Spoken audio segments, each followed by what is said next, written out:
اولاد رب کی مانگتے ہیں، رب کے رسول کی مانگتے ہیں۔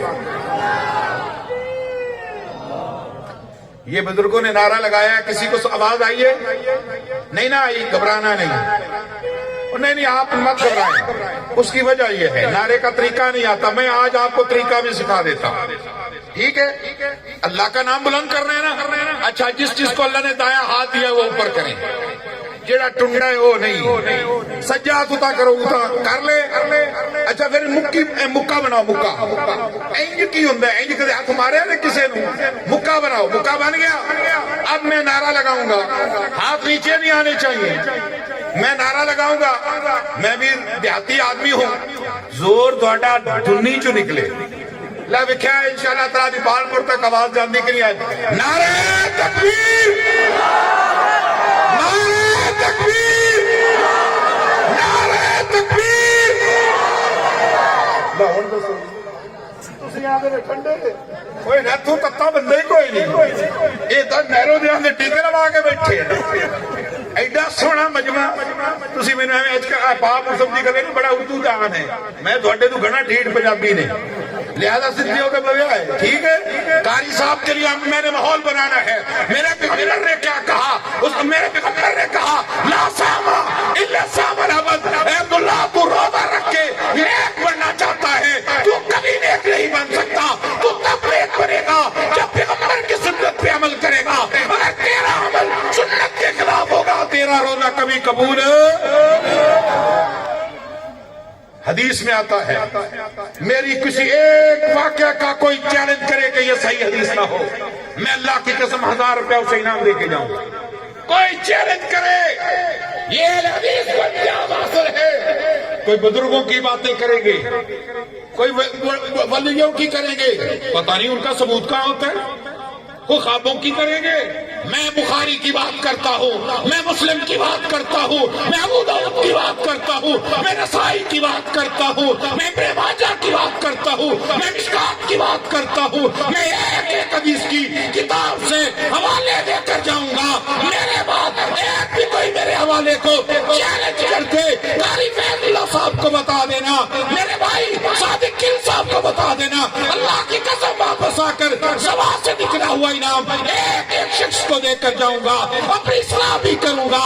لہذا حدیث وہ ہے جو حدیث پہ چلے، حدیث کا حوالہ دے، سنت پر چلے، جو سنت پر نہ چلے وہ سنی ہو سکتا۔ اب میرے پیغمبر نے اعلان کیا، اعلان کیا کیا؟ لوگوں میں حج پر جا رہا ہوں۔ کہاں جا رہے ہیں؟ کسی عرس پر جا رہے تھے، میلے پر جا رہے تھے، کسی سرکس پر جا رہے تھے؟ میرا نبی کہاں جا رہا ہے؟ میرا نبی حج پر جا رہا ہے۔ اعلان کر دیا لوگوں میں حج پر جا رہا ہوں، جس نے جانا ہو میرے سے تیاری کر لے۔ ارے وہ کتنا خوش نصیب وہ لوگ ہوں گے کہ جن کو میرا پیغمبر کہے میں حج پر جا رہا ہوں، جو جانا چاہتا ہے میری قیادت میں آج حج پر چلے۔ لوگ جمع ہونا شروع ہو گئے۔ ایک عورت آ گئی جس کا نام ام سنان ہے، انصار کی عورت ہے، کہنے لگی آقا میں بھی حج پر جانا چاہتی ہوں، مگر کس سواری پر جاؤں؟ مدینے سے مکہ کا سفر بڑا طویل ہے، میں کیسے جاؤں؟ جانا مشکل ہے، میرا شوہر بھی آپ کے ساتھ جا رہا ہے اور سواری نہیں ہے۔ آپ نے فرمایا ام سنان وَإِذَا جَاءَ رَمْضَانَ فَأْتَمِرِي فَإِنَّ عُمْرَةً تَعْدِلُ حَجَّةً كَانَ مَعِي۔ اے ام سنان تم مت جا، جب رمضان آ جائے رمضان میں جا کے عمرہ کر لینا، تمہیں عمرہ کا ثواب اس طرح مل جائے گا جیسے تو نے وہ عمرہ محمد رسول اللہ کے ساتھ مل کر ادا کیا۔ اب ذرا اس حدیث کو ذہن میں رکھنا، مسئلہ میں اس سے اور نکالنا ہے۔ سمجھ آ گئی؟ اے بی بی تو میرے ساتھ حج پر نہیں جا سکتی، اکیلی عمرہ کرنا، تمہارا عمرہ رمضان میں ہو میرے فرمان کے مطابق، طریقے کے مطابق، ایسے ہی ہے جیسے تو نے حج کر لیا وہ بھی میرے ساتھ۔ حج کا قافلہ چل نکلا، عورت نہیں جا سکی، راستے میں لوگ جمع ہو گئے۔ جب لوگ جمع ہوئے گھبرا گئے، کیا ہوا؟ رسول اللہ نے فرمایا دیکھو پتہ کرو کیا ہوا۔ لوگ گئے، انہوں نے کہا یہ ایک شخص ہے وہ بے ہوش پڑا ہے۔ کیوں؟ اس نے منت مانی تھی حج پر جاؤں گا، پیدل جاؤں گا، نہ کھانا کھاؤں گا، نہ پانی پیوں گا، نہ سواری پر سوار ہوں گا، نہ سایہ میں جاؤں گا۔ لہذا اب وہ بے ہوش ہو گئے، لمبا سفر، شدید عرب کی گرمی۔ اب اس کے خلوص میں کوئی کمی ہے؟ کوئی کمی ہے؟ آپ کوئی عرس پر یہاں سے چل کے سیون شریف جائے، کیا خیال ہے؟ کوئی لاہور جائے، کوئی کسی اور جگہ پر جائے، اہل حدیث و دلائل کو یاد رکھو۔ اللہ کی قسم میرا ایک ایک اہل حدیث عام آدمی دوسرے کسی مسلک کے مولوی سے بڑا عالم ہوتا ہے۔ اس کی وجہ ہے کہ ہم نے ان کو عادت ڈالی ہے، ہم نے ان کو دلائل کی عادت ڈالی ہے۔ یہ ہم سے پوچھتے ہیں مولانا دلائل بتاؤ، خوشی ہوتی ہے اس بات پر۔ اللہ اکبر، رسول اللہ نے کہا پتہ کرو، پتہ کیا ایک حاجی جو حج کے لیے جا رہا ہے وہ جناب بے ہوش ہے، کہتا ہے نہیں کھانا نہیں کھاؤں گا، منت مانی، میں ننگے پاؤں جاؤں گا، پیدل جاؤں گا، سواری پر سوار نہیں، سایہ نہیں لوں گا، اب بے ہوش ہو گیا ہے۔ فرمایا اس کی تیمارداری کرو، اس کے پاس رکو، جب یہ ہوش میں آ جائے تو اس کو میرا پیغام دے دینا کہ میرا رب تیرے اس عمل سے بری ذمہ ہے، اس لیے کہ تیرا پیغمبر سواری پر آ رہا ہے، تیرا پیغمبر کھانا بھی کھا رہا ہے، تیرا پیغمبر پانی بھی پی رہا ہے، تیرا پیغمبر سایہ بھی لے رہا ہے، تیرا پیغمبر اپنے دوستوں کی مدد بھی لے رہا ہے، ان کی مدد کر بھی رہا ہے۔ تو محمد سے زیادہ نیکی والا بن گیا، تو محمد سے زیادہ متقی بن گیا، اس کو میری طرف سے کہہ دینا میرا رب تیرے اس عمل سے بری ذمہ ہے، تیرے اس حج کا، تیرے اس سفر کا تمہیں فائدہ ہوگا۔ بولو فائدہ ہوگا۔ کیوں؟ حج پر جا رہا ہے، کسی عرس پر تو نہیں جا رہا، طریقہ سنت کے خلاف ہے، ثواب ملے گا؟ بولو ملے گا؟ نہیں۔ آگے آئیں، حدیث میں آتا ہے ایک دن آقا مسجد نبی میں آئے، آپ نے دیکھا عشاء کے بعد مسجد نبی کے 2 پلروں کے ساتھ رسی بندھی ہوئی ہے، رسی بندھی ہوئی ہے۔ آپ نے کہا یہ رسی کس نے باندھی، کس لیے ہے؟ صحابہ نے کہا یا رسول اللہ یہ ام المومنین سیدہ زینب نے باندھی ہے، یہ حضرت زینب نے باندھی ہے۔ کیوں؟ کہا جی جب آپ کی باری ان کے ہاں ہوتی ہے وہ رات بھر آپ کی خدمت کرتی ہیں، اور جب آپ کی باری کسی دوسری ازواج کے پاس ہوتی ہے وہ رات بھر عبادت کرتی ہے، تھک جاتی تو اپنے آپ کو رسی سے باندھ لیتی ہے تاکہ جھٹکا لگے گر نہ جائے، رات بھر عبادت کرے۔ بتاؤ ام المومنین سیدہ زینب کے عمل میں خلوص میں کوئی شک ہے؟ کوئی خلوص میں شک ہے؟ رات بھر عبادت کرنے کے لیے رسی باندھی ہے، 40 سال کنویں میں الٹے لٹکنے کے لیے نہیں۔ بات سمجھ آ رہی ہے کہ نہیں؟ کس سے کہانیاں سمجھ آ رہے ہیں نا؟ اللہ اکبر۔ رسول اللہ صلی اللہ علیہ وسلم نے فرمایا، حدیث میں آتا ہے آپ نے فقاتا نبی صلی اللہ علیہ وسلم، آپ نے رسی کو کاٹ دیا، اور یہ وہ عورت ہے جب اللہ کے رسول اس دنیا سے جانے لگے تو آپ نے فرمایا لوگوں سنو، آپ نے جو ارد گرد تھے ان کو آپ نے بتا دیا، فرمایا سب سے پہلے میرے پاس وہ آ کر میری بیوی ملے گی اطول کن یدا، جس کے ہاتھ سب سے لمبے ہوں گے۔ سیدہ عائشہ کہتی ہے ہم نے اپنے ہاتھوں کی فرمائش شروع کر دی کہ ازواج میں سے کس کے ہاتھ لمبے ہیں، تاکہ پتا چلے کون خوش نصیب وہ خاتون ہے جو پہلے اپنے آقا کو جا کے جنت میں ملے گی۔ ہم ایک دوسرے کے ہاتھ ماپا کرتے تھے، پتا تب چلا جب سب سے پہلے سیدہ زینب فوت ہوئی، تب پتا چلا وہ سب سے زیادہ صدقہ کرنے والی تھی۔ لمبے ہاتھ سے مراد یہ ہاتھ لمبے فزیکلی نہیں، لمبے ہاتھوں سے مراد اللہ کے راہ میں زیادہ صدقہ کرنے والی۔ تو صحابیات کو سمجھ آ گئی زینب سب سے زیادہ صدقے کرنے والی تھی، مگر آج زینب کا عمل میرے پیغمبر کی سنت کے خلاف ہے، اس لیے میرے آقا نے رسول اللہ صلی اللہ علیہ وسلم نے کاٹ دیا، اور صحابہ کو کہا جب زینب آئے تو اسے کہہ دینا تیرا یہ عمل نبی کے عمل کے خلاف ہے، لہذا اللہ اور اس کے رسول تیرے اس عمل سے بری ذمہ ہو گئے ہیں، تیرا یہ عمل اللہ کے ہاں درجہ قبولیت پائے گا نہیں پائے گا۔ سنت سے جو عمل ہٹ کا فائدہ ہوگا، بولو فائدہ ہوگا۔ رسول اللہ صلی اللہ علیہ وسلم نے حکم دیا کس کو؟ عبداللہ بن رواحہ کو۔ آپ نے حکم دیا عبداللہ کل جمعرات ہے، جمعہ ہے، فجر کے بعد نماز پڑھ کے قافلہ لے کے آپ چلے جانا لشکر لے کر جہاد کے لیے۔ انہوں نے لشکر تیار کیا، ترتیب دیا، فجر کے بعد روانہ کر دیا، اور خود وہاں رک گئے نہیں۔ اب جب رسول اللہ صلی اللہ علیہ وسلم جمعہ کی نماز کے لیے تشریف لائے، آپ نے دیکھا کہ سامنے حضرت عبداللہ بن رواحہ بیٹھے ہیں۔ آپ نے پوچھا عبداللہ ما منع نہاک ان تغدو مع صحابک، تمہیں کس چیز نے منع کیا اپنے ساتھیوں کے ساتھ کیوں نہیں گیا؟ تمہیں کس چیز نے روک لیا؟ اس نے کہا اردت ان اصلی معک ثم علیکم، آقا میں نے خود ارادہ کیا کہ لشکر روانہ کر دیتا ہوں، خود رک جاتا ہوں اور آپ کے ساتھ جمعہ ادا کروں گا، نماز پڑھوں گا، زیارت کروں گا۔ اب مسجد میرے رسول کی ہے، خطیب میرا رسول ہے، ممبر رسول ہے، مدینہ تو رسول ہے، آقا کی زیارت ہے، جہاد سے بھاگا نہیں ہے۔ جاتے ہیں میں اکیلا پیچھے جا کے آپ کو جا کر میں پالوں گا، مگر آپ نے اس کو کیا کہا؟ شاباش نہیں دی، کہا یہ کام تو نے کس لیے کہا؟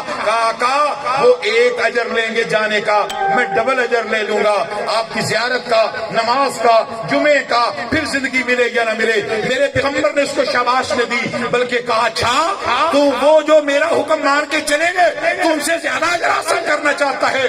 سن عبداللہ، لو انفقت ما فی الارض جميعا ما ادرکت فضل غزواتہم، تو ان سے ڈبل ثواب کی نیت سے تو نے یہ عمل کیا ہے۔ اب اگر ان جتنا ثواب حاصل کرنے کے لیے جو کچھ کائنات کے اندر رب نے سونے، خزانے، پیٹرول، ڈیزل، سونے، چاندی، جواہرات رکھے ہیں، سارا کچھ اللہ کے راہ میں خرچ کر دے، ما ادرکت فضل غزواتہم، تو اتنا ثواب پھر بھی نہیں لے سکتا جتنا میرے حکم پر عمل کرنے والے فجر کے بعد صحابہ جہاد کے میدان کی طرف چلے گئے۔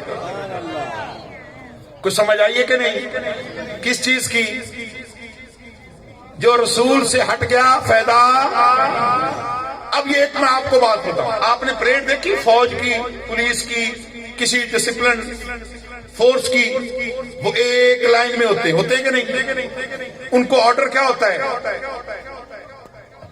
ان کو آرڈر کیا ہوتا ہے کہ آپ اگلے کی گردن پر دیکھیں، اس سے اگلے کی گردن، ایک سیدھی لائن۔ جب وہ کمانڈر کاشن دیتا ہے تو ایسے لگتا ہے جیسے سینکڑوں لوگ بھی لگ رہے ہوتے ہیں، جیسے چند ایک دو لوگ ہیں، چونکہ کوئی وائلیشن نہیں، مخالفت نہیں ہو رہی، تو آپ ایک لائن بنی ہوتی۔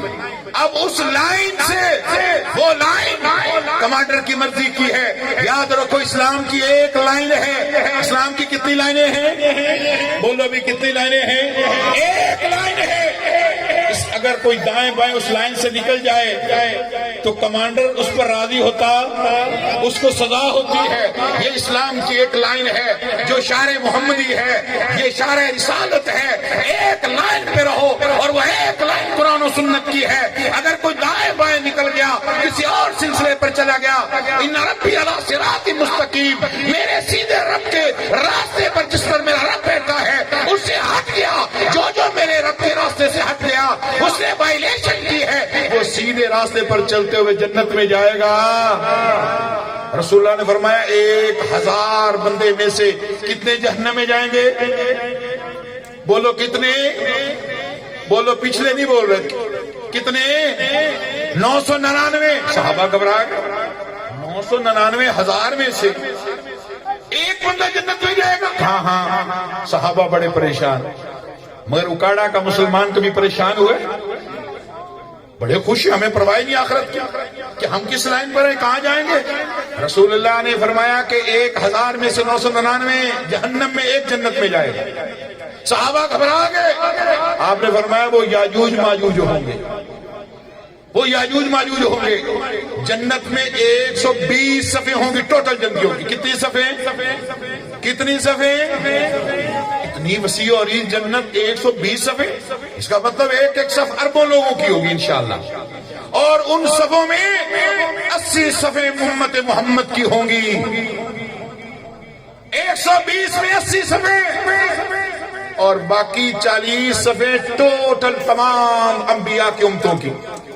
اور حدیث میں آتا رسول اللہ نے فرمایا مجھے اللہ نے خواب میں دکھایا کہ قیامت قائم ہو گئی ہے، اور میں نے دیکھا رأیت النبی معه رجل، مجھے اللہ نے دکھایا کہ میں نے ایک شخص، ایک نبی کو دیکھا، اس کے ساتھ ایک آدمی ہے۔ میں نے پوچھا جبریل یہ کون ہے؟ کہا یہ اللہ کے فلاں نبی ہیں، ان کی ساری زندگی کی محنت مشقت دعوت کے بعد ایک بندہ مسلمان ہوا۔ کتنے مسلمان ہوئے؟ ایک۔ رأیت النبی، میں نے ایک اور بندہ دیکھا، اللہ کا نبی دیکھا، اس کے ساتھ معه رجلان، کتنے بندے؟ کتنے؟ 2۔ ایک نبی دیکھا اکیلے ہی، اکیلا نبی. میں حیران ہو گیا قاری فیض اللہ صاحب کی رپورٹ سن کے کہ ماشاءاللہ 41 بچوں کو قرآن پڑھا دیا. اللہ تعالیٰ اور آپ کو ہمت عطا فرمائے, اللہ آپ کو اور جذبے عطا فرمائے. لوگوں آج دین کے معامل بن جاؤ, تمہارا پیسہ یہی کام آئے گا جو یہاں علماء پر, قراء پر, مساجد پر, مدارس پر, دین پر خرچ ہوگا. حسرت کریں گے کل قیامت والے دن جو پیسہ ضائع کر دیا. یہ مال اللہ نے دیا ہے, اللہ کے گھروں پر اللہ کے راستے میں لگاؤ. اگر ایک بچہ بھی تمہارے خرچ کرنے سے پڑ گیا اور اس کی اولاد پڑتی رہی, قیامت تک یہ سلسلہ چلے گا, تمہارا صدقہ جاریہ بن جائے گا. اس لیے اللہ کے رسول صلی اللہ علیہ وسلم اس بات کو اچھی طرح ذہن میں رکھ لیں, جو عمل سنت کے خلاف ہے وہ اللہ کے ہاں قابل قبول ہے. حضرت علی فرماتے ہیں, سید علی کہتے ہیں ایک بندہ بیت اللہ میں پیدا ہو, بیت اللہ میں پیدا ہو, وہی جوان ہو, وہی کھائے پیے, وہی رہے, وہی فوت ہو جائے, کتنا خوش نصیب ہے نا خوش نصیب. حضرت علی کہتے ہیں نہیں, باسا اللہ یوم القیامت مال آوا, قیامت والے دن اٹھے گا تو گمراہ لوگوں کے ساتھ اٹھا کے جہنم میں ڈالا جائے گا. کیوں؟ میرا نبی ساری زندگی بیت اللہ میں بیٹھا, آپ نے دعوت بھی دی ہے, آپ نے جہاد بھی کیا ہے, آپ نے شادیاں بھی کی ہیں, آپ نے تجارت بھی کی ہے. مسجدوں میں بیٹھا رہنا یہی کافی نہیں ہے. ایک عالم کو وقت کا سیاست بھی کرنی چاہیے, سوشلائزیشن کا کام بھی کرنا چاہیے, لوگوں کے لیے خیر کے کام بھی کرنے چاہیے, لوگوں کے ویلفیئر کے کام بھی کرنے چاہیے. ایک عالم کا مطلب جاننے والا ہے. اگر ایک عالم سب میں سے عزت دار نہیں ہے, لوگوں آج ذلت اور زوال کی یہی وجہ ہے کہ عالم ہمارے درمیان عزت والے نہیں, ہم علماء کو عزت نہیں دیتے. اللہ نے سارے مسلمانوں کو ذلیل کر کے رکھ دیا ہے. آج آذربائیجان مسلمان ملک ہے, آرمینیا سے لڑ رہا ہے, کسی کو پتا ہے؟ کسی نے دعا کی ہے اپنے مسلمانوں کے لیے؟